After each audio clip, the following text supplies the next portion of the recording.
지금부터 30년 전으로 돌아가면 그때 우리나라에 참 대형 사고들이 많이 있었어요. 1990년대 초반에 1993년 3월 28일 우리 교회에서 멀지 않은 구포역에서 무궁화호 열차가 탈선을 하게 됩니다. 이 사고로 78명이 목숨을 잃었어요. 198명이 크고 작은 부상을 당했습니다. 그해 1993년 10월 10일에는 전라북도 부안군에 있는 위도 앞바다에서 여객선이 침몰하게 됩니다. 그 여객선의 이름은 서해회리호. 이 사고로 292명이 목숨을 잃었어요. 세월호와 비슷한 피해입니다. 세월호가 299명이 목숨을 잃었는데 서해회리호 사고로 292명이 목숨을 잃었고 참 온 나라가 이 사고로 인해서 가슴 아팠던 때입니다. 이듬해 1994년 10월 21일에는 서울의 성수대교가 무너졌습니다. 이 사고로 32명이 목숨을 잃고 17명이 부상을 당하게 됩니다. 그 이듬해 1995년 4월 28일 대구 상인동에 지하철을 공사하고 있었는데 그 지하철 공사장에 가스가 누출이 되어가지고 그 공사 현장에 대형 폭발이 일어났습니다. 아침에 출근하던 차량들, 그리고 학교 가던 등교하던 아이들 101명이 목숨을 잃었어요. 202명이 크고 작은 부상을 당했습니다. 이 대구 상인동 가스 폭발 사고가 있고 난 2달 뒤에 95년 6월 29일 서울 서초구에 있는 삼풍백화점이 무너져 내렸습니다. 이 사고로 무려 502명이 목숨을 잃었어요. 시신을 찾지 못한 실종자도 여러 명 있습니다. 937명이 크고 작은 부상을 당했습니다. 당시에 우리 박성배 목사님이 인근의 그 서초경찰서에 정경으로 근무하고 있었는데 여기에 출동을 했다고 합니다. 이런 대형 사고들이 1993년, 4년, 5년 그 사이에 일어났습니다. 이 사고가 일어난 2년 뒤에 1997년에 우리나라에 무슨 일이 있었습니까? IMF 금융위기가 찾아왔습니다. 국가가 부도가 나고 말았습니다. 여러분, 세상의 모든 일에는 전조증상이라는 게 있어요. 우리 몸의 건강이 나빠지면 큰 병이 찾아오기 전에 전조증상이 나타납니다. 이걸 잘 감지하면 일찍 검진을 받고 또 치료받고 그 병을 다스릴 수가 있는데 이 전조증상에 무지하면, 둔감하면 그 치료할 시기를 놓쳐버리고 맙니다. 이뿐 아니라 각종 재난과 재해에도 전조증상이 나타납니다. 예를 들어서 화산 폭발이나 대형 지진이 일어날 때도 전조증상이 있어요. 지진이 일어나거나 쓰나미가 밀려올 때 그러한 전조증상을 짐승들은 알아요. 그래서 피합니다. 근데 사람들은 여기에 무지하죠. 그래서 그 피해를 고스란히 당하곤 합니다. 지난 97년 IMF 금융위기로 인해서 얼마나 많은 실업자가 생겨나고 사업을 하다가 망한 사람들이 얼마나 많은지 몰라요. 많은 사람들이 자살을 했습니다. 많은 가정이 이상가족이 되었습니다. 노숙자가 엄청나게 늘어났습니다.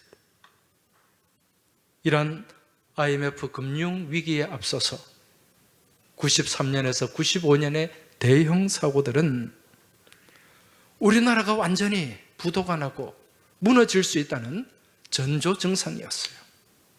근데 사람들은 그걸 잘 몰랐던 거죠. 지난 70년대, 80년대 우리나라가 고도 성장을 하면서 우리 사회는 기본과 기초를 무시하는 삶을 살았습니다. 그러한 기본과 기초를 무시하면서 얼마나 방만했는지 몰라요. 그냥 대충 해도 된다. 빼먹어도 된다. 아무 문제 없다. 그렇게 기초를 무시하는, 기본을 무시하는 방만한 삶의 결과 후유증이 열차 탈선 사고로, 여객선이 침몰하는 사고로, 한강 다리가 무너지는 사고로, 백화점이 무너지는 그런 사고로 이어졌던 것입니다. 여러분, 우리 삶에도, 우리 믿음의 삶에도 기초가 있습니다. 믿음의 삶이 견고하려면 기초가 튼튼해야 돼요. 그럼 믿음의 기초는 무엇일까요? 말씀과 기도입니다. 하나님의 말씀은 우리 믿음의 삶을 견고하게 세워가는 반석과도 같은 역할을 합니다. 예수님께서 말씀하셨죠. 마태복음 7장 24절 말씀에 보면 그러므로 누구든지 나의 이 말을 듣고 행하는 자는 그 집을 반석 위에 지은 지혜로운 사람 같으리니. 하나님의 말씀을 듣고 그 말씀 따라 살아가는 사람은 어디에 집을 짓는 사람과 같다? 반석 위에. 이렇게 반석 위에 집을 지은 사람은 비가 내리고 창수가 나고, 이 창수라는 것은 창자가 흘러 넘친다는 거예요. 홍수가 나고 심한 바람이 불어도 그 집이 무너지지 않아요. 왜? 기초가 튼튼하기 때문에. 이런 하나님의 말씀과 더불어서 우리 믿음의 집을 세우는 또 다른 기초는 바로 하나님을 향한 기도입니다. 여러분, 교회가 어떻게 시작이 되었습니까?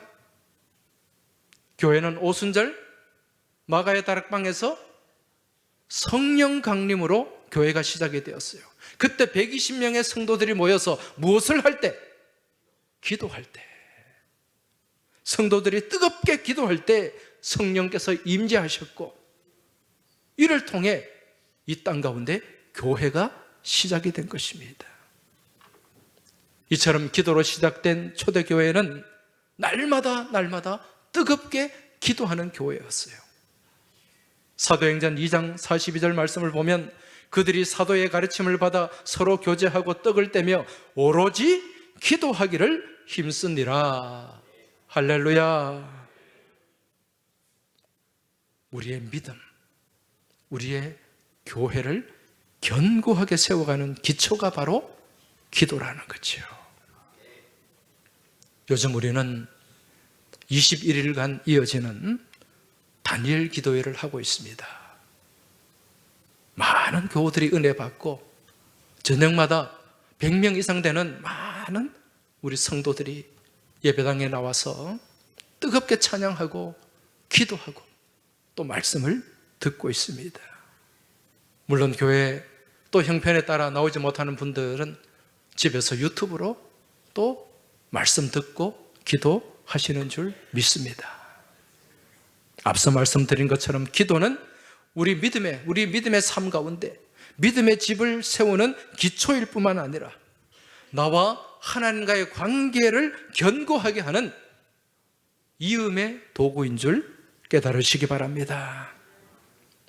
이처럼 기도를 통해서 하나님의 관계가 견고한 사람들은 날마다 기도의 응답을 경험하게 됩니다.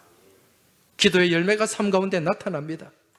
그리고 그 기도를 통해 이 땅 가운데서 능력 있는 삶을 살아가게 되는 줄 믿으시기 바랍니다.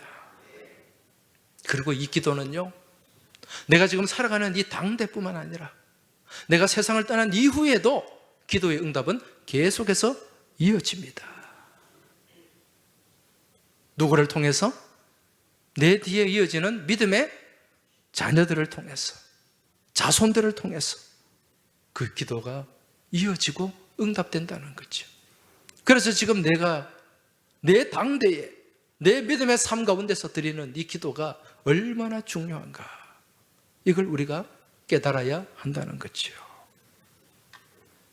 지난 10월 19일자 조선일보에 이런 제목의 기사가 실렸습니다. 성수대교에서 누나 잃었지만 지옥에 살지 천국에 살지는 내 선택이라는 제목의 기사가 실렸어요. 아주 그 기사 내용이 굉장히 많았습니다. 이 기사는 1994년 성수대교 붕괴로 누나를 잃은 이상엽 씨라는 분에 관한 기사였습니다. 이 이상엽 씨의 누나는 이승영 씨입니다. 1994년 10월 21일 오전 7시에 강남에서 강북으로 올라가던 그 버스에 많은 사람들이 타고 있었어요. 근데 그 시간 성수대교 상판이 무너져 내리면서 그 버스가 한강으로 추락하게 됩니다. 거기에 이상엽 씨의 누나 이승영 씨가 타고 있었습니다. 당시 이승영 씨는 서울교대 3학년에 다니고 있는 학생이었습니다. 그 당시에 이제 학교 교생 실습을 위해서 아침 일찍 버스를 타고 강북으로 출근을 하고 있었던 거죠. 이 사고로 이승영 씨가 사망을 하게 되고요. 이 딸의 죽음 이후에 그 유품을 챙기던 엄마가 우연히 딸의 일기장을 보게 됩니다. 그 일기장을 펼쳐봤더니 거기에 내가 일생 동안 하고 싶은 일이라는 14가지의 기도 제목이 그 일기장에 적혀 있었어요. 거기에 적힌 기도 제목 가운데 이런 내용이 있습니다. 불우한 학생들을 위해 장학재단을 만든다. 이동도서관을 강원도에 만든다. 복지마을을 만든다. 1명 이상의 아이를 입양한다. 시각장애인을 위해 무언가를 한다. 신앙서적을 쓴다. 이런 기도 제목들이 쭉 기록이 되어 있었습니다. 당시 승영 양의 어머니는 11개월 전에 남편을 잃었어요. 남편이 군인이었는데 과로로 그렇게 세상을 떠나고 말았습니다. 근데 11개월 만에 또 딸이 사고로 세상을 떠난 거예요. 한마디로 설상가상입니다. 이처럼 경황이 없는 상황에서도 이 어머니는 딸이 살아있을 때 평소에 입버릇처럼 말했던 그 말을 떠올리게 됩니다. 나는 죽으면 내 장기를 기증하고 싶어. 이 딸의 바람, 그 말을 기억하고 급하게 죽은 딸의 장기를 기증하기 위해서 병원에 알아봤는데 이 사람이요, 이 생명이 떠나고 6시간 정도 지나면 그 장기를 쓸 수가 없답니다. 그래서 할 수 없이 어머니는 이 딸의 시신을 고려대 병원에 기증을 하게 됩니다. 그 후에 승영 씨의 죽음으로 보상금이 2억 5천만 원이 나왔어요. 여러분 90년도에 94년도 이때 2억 5천만 원이면 지금 돈으로 뭐 한 15억 20억 되지 않겠습니까? 그 보상금 전액을 이승영 씨가 다니던 교회에 장학금으로 헌금을 하게 됩니다. 남서울 교회를 다녔는데 그 교회에서 그 2억 5천만 원으로 승영 장학회라는 장학회를 만들게 됩니다. 이를 통해서 그 일기장에 장학재단을 만들고 싶다는 그 딸의 기도 제목이 이루어지게 됩니다. 이렇게 만들어진 장학금을 통해서 지금까지 200명 이상의 학생들이 도움을 받고 공부를 했다고 합니다. 이들 중에 승영 장학금을 받고 공부했던 최만재라고 하는 목사님이 계세요. 최만재 목사님. 이분은 늦게 신학을 공부했어요. 40살이 넘어서. 그렇게 공부하고 목사가 되어서 경기도 용인시 원산면에 작은 손길 공동체라는 복지마을을 만들게 됩니다. 그래서 이승영 씨가 그 기도 제목에 복지마을을 만들고 싶다는 기도 제목이 이루어지게 돼요. 10년 전에 조선일보에 이 이승영 씨가 품었던 그 복지마을, 그 기도 제목이 이루어진 현장을 취재해가지고 보도하기도 했었습니다. 그리고 승영 씨의 또 다른 기도 제목은 강원도에 이동 도서관을 만드는 것이었습니다. 이런 기도 제목을 품게 된 것은 그 아버지가 군인이었거든요. 그래서 어릴 때 강원도에 자주 가게 되는데 그 인제, 화천 이쪽에 있는 군인 아저씨들이 책을 보고 싶어도 책을 보지 못하는 그 모습을 보면서 어린아이가 안타까움을 느낀 거예요. 그러면서 내가 자라서 또 돈을 벌게 되면 이 아저씨들에게 이동 도서관을 만들어 드려야 되겠다. 그걸 기도 제목에 적어 놓은 거예요.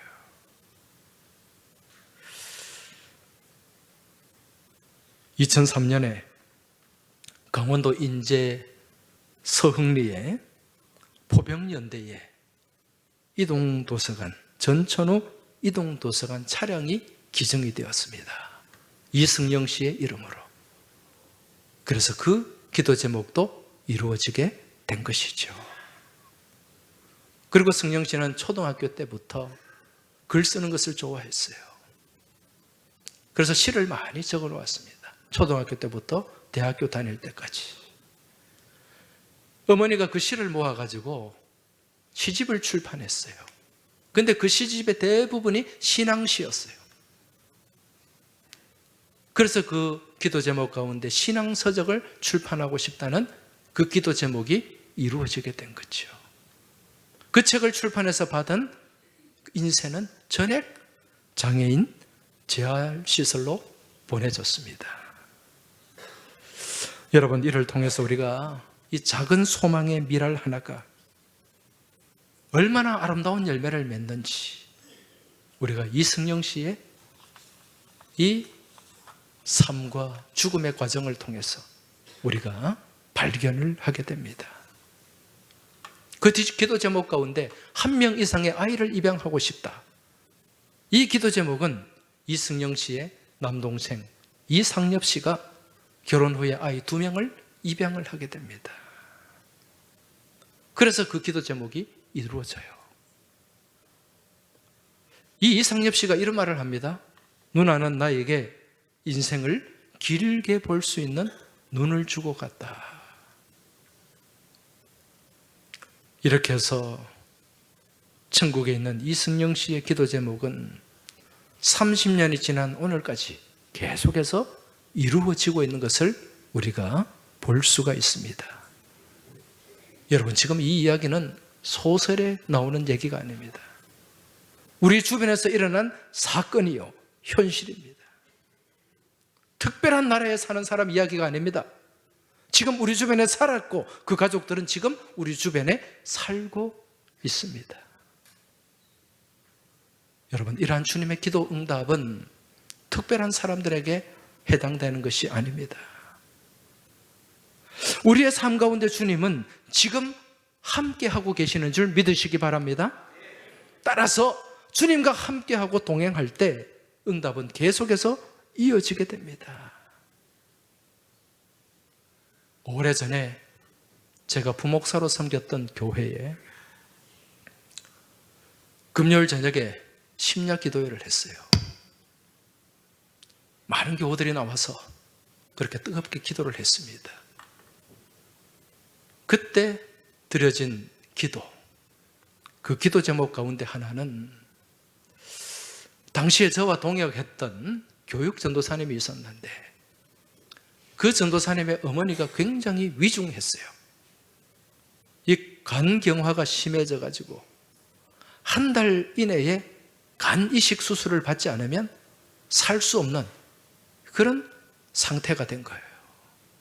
그런데 간 이식을 받으려고 보니까 1년 이상 기다려야 돼요.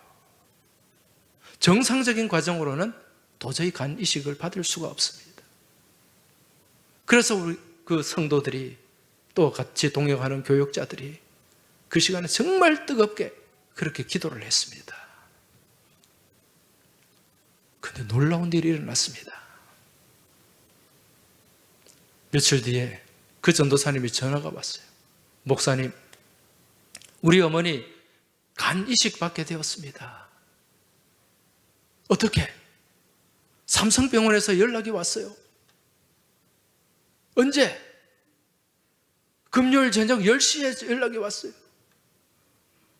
그 시간에 온 성도들이 뜨겁게 기도하던 시간이었습니다. 할렐루야. 하나님 살아계심을 믿으십니까? 그때 삼성병원으로 급하게 올라와서 포항에 어머니가 계셨는데 수술을 받고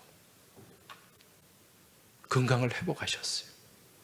그 전도사님은 이제 목사님이 되어가지고 우리 서울 교단신학교 광나루의 장신대 교수님으로 지금 계십니다. 여러분, 이게 우연이라고 생각하세요? 믿지 않는 사람들은, 하나님을 모르는 사람들은 우연이다, 재수가 좋았다, 그렇게 얘기할 거예요. 운이 좋았다.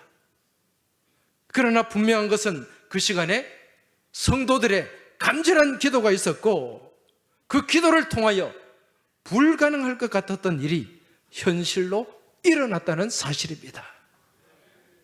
이게 기도의 능력인 줄 깨달으시기 바랍니다. 오늘 말씀에 의인의 간구, 의인의 기도는 역사하는 힘이 많다 말씀하고 있습니다. 여러분, 실제로 성경 가운데 등장하는 많은 위대한 믿음의 사람들이요, 성공적인 믿음의 삶을 살 수 있었던 동력은 바로 기도였습니다. 아브라함 보세요. 믿음의 조상 아브라함. 갈대아 우르를 떠나서 옮겨갈 때마다 무엇을 쌓았습니까? 하나님 앞에 제단을 쌓았고 그 제단은 바로 기도의 제단인 줄로 믿습니다. 야곱 보세요. 하나님 앞에 정말 이 환도뼈가 탈골할 정도로 그렇게 씨름을 했잖아요. 씨름하는 기도를 드렸습니다. 사무엘, 기도하는 것이 쉬는 것이, 기도하기를 쉬는 것이 죄라고 규정을 하고 기도하기를 쉬지 않겠다고 선포합니다. 다윗 보세요. 시편에 보면 얼마나 많은 다윗의 기도 시편이 있는지 모릅니다. 하나님 앞에 눈물로 침상을 적시면서 그렇게 기도했던 위대한 기도의 사람이 바로 다윗입니다. 그러한 기도 가운데 많은 허물이 있고 부족함이 있어도 하나님은 그 다윗을 세워주시고 하나님의 뜻 가운데 사용하신 줄 믿습니다. 성경의 인물들 뿐만 아니라 이 땅에 살아가는 많은 위대한 인물들, 기도의 사람들이 얼마나 많습니까? 위대한 역사들이 기도를 통해서 이루어집니다. 우리나라 대부흥의 역사, 1907년 평양 대부흥도 기도하는 기도하는 가운데 그 대부흥의 역사가 일어났고요. 미국의 그 조나단 에드워드 목사님을 통한 대부흥의 역사도 기도하는 가운데 일어난 역사였습니다. 여러분, 미국의 대통령 가운데 존경받는 대통령이 몇 사람 있는데 그 중에 한 사람이 에이브럼 링컨이죠. 링컨은 어떤 사람입니까? 백악관을 기도실로 만든 사람이었어요. 그런데 그 링컨의 삶의 그 면면을 들여다보면 얼마나 많은 실패들이 이어졌는지 몰라요. 여러 번의 사업 실패가 있었고요. 선거에 낙선하고 실패한 것이 10번가량 됩니다. 오죽했으면 링컨에 가까운 친구들이 이런 실패를 거듭하니까 링컨 주변에 있는 칼과 면도칼 다 치웠다 그래요. 혹시라도 자살할까 싶어가지고. 이렇게 실패만 거듭해온 링컨의 인생이 오늘날 미국 사회에서 가장 존경받는 인생이 된 것은 그 가운데 끊어지지 않는 기도가 있었기 때문인 줄 믿습니다. 링컨만 그렇습니까? 소아마비로 다리에 불편함이 있었지만 1930년대 미국 대공황을 극복해낸 루즈벨트 대통령, 이분 또한 기도의 사람이었습니다. 이처럼 기도로 준비하고 기도 가운데 일을 추진해 나가는 사람에게는 역사하는 힘이 많다고 분명히 말씀하고 있습니다. 왜 그럴까요? 우리가 기도를 하게 되면 내가 하는 것이 아니라 누가 하는 것이기 때문에, 하나님이 하시기 때문에. 내가 일을 하면 내가 하는 것이에요. 그러나 내가 기도할 때 누가 일하십니까? 하나님이 일하시는 줄 믿으시기 바랍니다. 그래서 기도는 하나님의 능력을 내 삶 가운데 옮겨오는 과정인 줄 믿으시기 바랍니다. 이러한 기도를 통해서 우리는 우리 삶 가운데 다가오는 많은 어려운 문제와 고난, 환난을 우리는 극복하고 이겨나가는 힘을 얻게 되는 것입니다. 오늘 말씀 13절, 우리가 읽은 말씀 앞에 나오는 13절에 보면 너희 중에 고난당하는 자가 있느냐? 그는 기도할 것이요. 즐거워하는 자가 있느냐? 그는 찬송할지니라. 여러분, 우리 인생은 온탕냉탕이에요. 계속해서 고난만 펼쳐지는 것이 아니라 고난이 있다가 환난이 있다가 또 기쁘고 즐거운 일도 찾아옵니다. 성도라고 해서 마냥 축복만 받는 게 아니에요. 그렇다고 해서 마냥 고난만 있는 것이 아닙니다. 성도의 인생에도 낮과 밤이 있고 뜨거운 사막을 지날 때도 있고 그 가운데서 오아시스를 만날 때도 있다는 것입니다. 이처럼 고난을 당할 때나 즐거울 때나 성도라면 마땅히 해야 할 일, 그것이 무엇입니까? 기도입니다. 기도와 찬송입니다. 이러한 기도와 찬송 가운데 우리는 하나님과 교제하게 되는 거예요. 그리고 하나님과 교제하는 가운데 하나님의 자녀된 인생을 살아가게 되는 줄 믿으시기 바랍니다. 이처럼 하나님의 자녀된 인생을 살아가는 믿음의 백성들에게 붙여지는 호칭이 있습니다. 그 호칭이 뭡니까? 바로 의인입니다. 의인. 하나님을 믿는 사람에게 붙여주는 호칭이에요. 사람이 마음으로 믿어 의에 이르고, 믿음으로 우리가 의로워지는 거죠. 이렇게 믿음 안에서 의로워진 사람의 기도가 바로 의인의 기도인 줄 믿으시기 바랍니다. 이 의인의 기도가 바로 믿음의 기도예요. 오늘 말씀에 의인의 간구는 무엇이 많다? 역사하는 힘이 많다. 역사하는 힘이 크다고 분명히 말씀하고 있습니다. 이러한 의인의 간구, 의인의 기도가 바로 믿음의 기도입니다. 여러분, 기도할 때 믿음으로 하시기 바랍니다. 믿음으로 하는 믿음의 간구, 믿음의 기도가 무엇일까요? 내가 어떤 기도 제목이 있는데 하나님 믿습니다, 믿습니다, 의심하지 않습니다, 믿습니다. 이게 믿음의 기도일까요? 아니에요. 믿음의 기도는 무엇인가? 이 믿음이라는 말은 헬라어로 피스티스예요. 이 말의 뜻은 신실하다는 겁니다. 신실하다. 하나님 앞에 신실한 기도를 드려야 되는 거예요. 신실한 기도는 무엇인가? 허탄한 것을 구하지 않는 것입니다. 헛된 것을 찾지 않는 것입니다. 하나님이 기뻐하는 것을 바라보는 것입니다. 먼저 그 나라와 그 의를 구하는 기도, 이게 믿음의 기도요, 신실한 기도인 줄 믿으시기 바랍니다. 더불어서 믿는다, 피스티스. 예, 이 말은 입증하다는 뜻이 있습니다. 입증한다. 이건 무슨 의미인가? 내가 믿음의 삶을 살아내는 거예요. 내가 믿음의 삶을 통해서 하나님의 살아계심을 입증하는 거예요. 나타내는 거예요. 한마디로 말씀드리면 말씀을 살아내는 것입니다. 그 말씀을 살아냄을 통해서 하나님의 모습이 드러나는 거예요. 이게 입증하는 것입니다. 믿음의 기도는 뭐죠? 신실한 기도입니다. 허탄한 것을 구하지 않는 기도예요. 믿음의 기도는 뭐죠? 입증하는 것입니다. 말씀을 살아내는 거예요. 이게 바로 의인의 간구인 줄 깨달으시기 바랍니다. 하나님께서는 이러한 기도 가운데 역사하는 힘이 있다. 응답의 열매가 있다. 분명히 말씀하고 있습니다. 바라기는 오늘 이 자리에 계신 우리 모든 믿음의 교우들의 기도가 바로 의인의 간구가 되고 믿음의 기도가 되길 주의 이름으로 축원합니다. 저는 이승영 씨의 이 기사를 읽으면서 21살 살았어요. 21년 살았어요. 짧은 인생이지만 이 기도 제목을 가지고 살았던 이승영 씨도 대단하지만 더 위대한 분은 그러한 고난과 고통과 환난 가운데서도 이 딸의 기도 제목을 놀라운 응답으로 이끌어내고 하나님 앞에 신실하게 믿음의 삶을 살아낸 그 어머니라는 생각이 듭니다. 할렐루야. 고난 가운데 승리하는 삶의 표본, 모델을 보여준 거예요. 어떻게 이게 가능했을까요?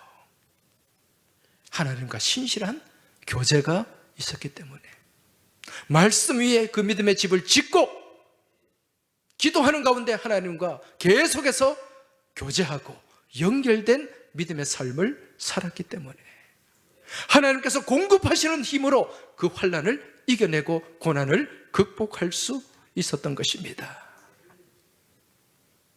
오늘 이 자리에 계신 우리 교우들의 삶 가운데도 문제가 있는 분이 있을 거예요.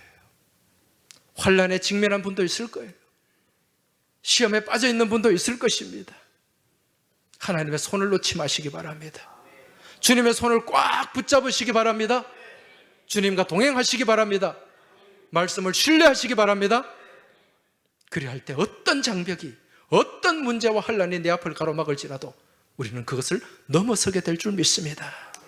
큰 산아, 네가 수룹바벨 앞에서 평지가 되리라는 선포와 함께 그 산이 믿음 안에서 그 문제의 산이, 환난의 산이 옮겨지는 그러한 역사가 일어나게 될 줄 믿습니다. 이러한 믿음 가지고 이번 한 주간 승리하시기 바랍니다. 주님과 동행하시기 바랍니다. 이 믿음의 고백을 담아서 우리 같이 찬송하며 나아가겠습니다. 당신이 지쳐서 기도할 수 없고 눈물이 빗물처럼 흘러내릴 때 주님은 우리를 아시고 주님은 우리와 함께 하십니다. 같이 고백하며 찬양 드리겠습니다. 당신이 지쳐서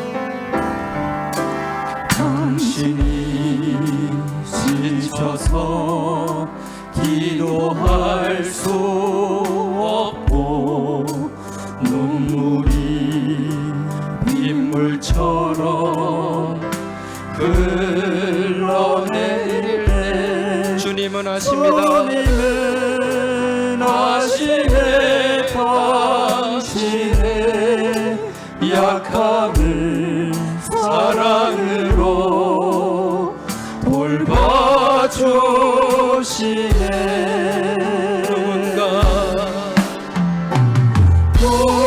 누군가 널 위하여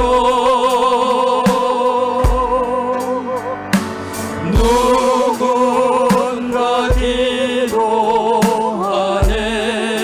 내가 홀로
무너질 때 누군가 널 위해 기도하네. 우리 두 손을 들고 조용히 그대 위에 조용히 그대 위해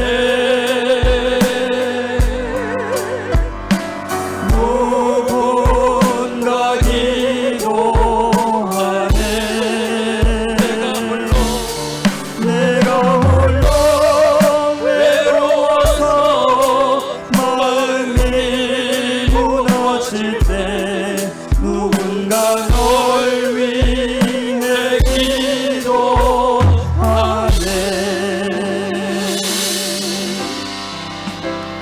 이 시간 우리 같이 기도드리겠습니다. 우리는 혼자가 아닙니다. 살아계신 하나님, 우리와 함께 동행하시는 성령님께서 지금도 우리와 함께 하십니다. 우리가 주님을 바라보고 주님을 의지하고 주님을 신뢰하는 믿음 위에 굳게 설 때 우리 주님은 절대 우리의 손을 놓지 않으십니다. 어떤 환난과 문제 앞에서 우리가 가로막혀 있을지라도 큰 산아, 네가 스룹바벨 앞에서 평지가 되리라는 선포와 함께 믿음으로 나아갈 때 그 산이 옮겨가게 되고 그 산을 우리는 넘어가게 될 줄 믿습니다. 이 시간 우리 다 같이 합심해서 통성으로 기도하겠습니다. 주님, 나와 함께하여 주옵소서. 내가 주님 손을 놓지 않겠습니다. 끝까지 주님 바라보고 신뢰하고 믿음으로 살아내겠습니다. 말씀 붙잡고 말씀 신뢰하고 믿음의 기도를 드리는 믿음의 삶을 살아가겠습니다. 이 시간 우리 이 고백을 가지고 주님 앞에 합심해서 통성으로 기도하며 나아가겠습니다. 주여 한번 외치고 기도하겠습니다. 주여! 살아서 역사하시는 아버지 하나님 감사합니다. 오늘 이 아침에 이 주일에 저희들에게 말씀 주심에 감사합니다. 이 말씀 붙잡고 나아가게 하여 주옵소서. 이 말씀을 신뢰하게 하여 주옵소서. 우리 주님의 손을 놓지 않게 하여 주옵소서.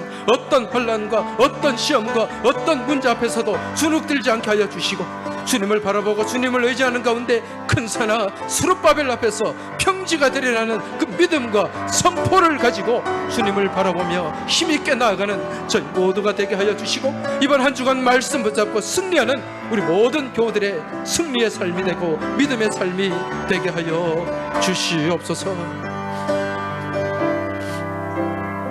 하나님 아버지 감사합니다. 오늘도 복된 주일을 통하여 말씀 주심에 감사합니다. 이 말씀을 붙잡고 신뢰하며 믿음으로 나아가길 원합니다. 주님의 살아계심을 선포하길 원합니다. 주님의 손을 놓지 않고 이 한 주간 어떤 환난과 문제가 시험이 우리를 가로막고 짓누를지라도 주눅들지 않게 하여 주옵시고 그 문제를 넘어서고 이겨내는 저희 모두가 되게 하여 주시옵소서. 이번 한 주간에도 말씀 안에서 주님 손잡고 날마다 승리하는 저희 모두가 되길 소망하며 우리 주님 예수 그리스도 이름으로 기도하옵나이다. 아멘.